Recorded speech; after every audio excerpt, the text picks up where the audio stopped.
in business, right? It's not about being the number one supplement brand or the number one energy drink brand or the number one clothing brand or whatever. It's about creating a cool company that you're proud of, that facilitates the lifestyle that you want and is maybe able to give back and do cool things within the industry that you like being a part of.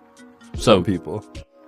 There's some people. Maybe for you, the energy drink is like your little, like, there's less pressure on me to have to be the best because I just want to build something cool. But the podcast is where all the pressure is and I have to be the best. So it's almost like you're able to alleviate some pressure on some effort you put into the business.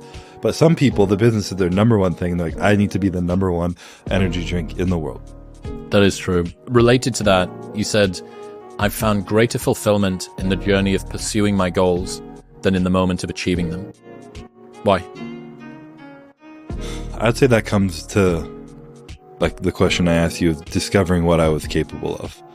You know, there's been so many times where I've been in a prep and I felt way too far behind to win. And I had an injury last year when I tore my lat, tore my bicep. I was in the hospital, like all these different things going on. And I'm like, there's no way that I can do this. Like, it's impossible. And if I were to ever ask myself in the past, like, do you think you could win or get through this and do this? I'd be like, no way, it's impossible. But I was in it and I did it and I accomplished it. And I was like, I'm capable of so much more than my mind understands. And I think that's just the greatest part of the journey that I've achieved, is like that understanding of what I'm capable of and that belief in myself to what I can accomplish. And it only came through the journey. It didn't come through the winning. It came through the challenge that came along the journey and coming through it and fighting through it, and the beauty of all that. And on top of that, there's just been so many moments in the midst of things where, like, it's a workout or it's a diet or I'm starving or I'm like doing check-ins or something, and I'm just like, this is incredible.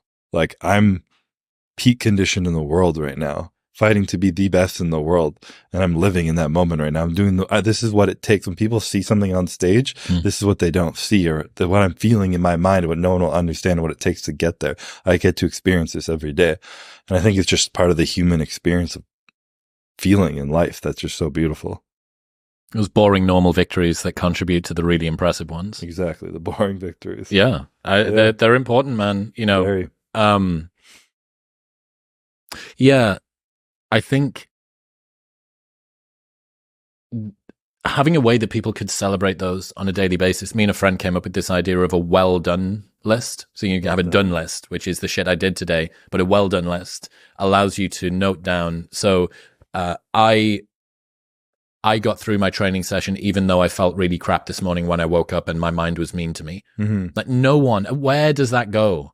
Right? It's not grand or ceremonious enough in order to justify an Instagram post. Maybe you'd be able to tell a particularly mindful partner about it, but you don't even tell your friend. You're going out. After you told your mindful partners 5 days in a row, they'd be like, yeah, fuck off. Yeah, you're miserable every day. Like, shut up. But yeah, I think the opportunity to give yourself a pat on the back, like a well done for today. I've written on a Post-it note on my bathroom mirror what went well today, which is my reminder for the well done list. And when I think about it, when I actually do that practice, which I need to do more, but when I do that practice on an evening time, I come up with the most boring victories, the most mundane things. That person in the Starbucks was annoying and I didn't react. Yeah.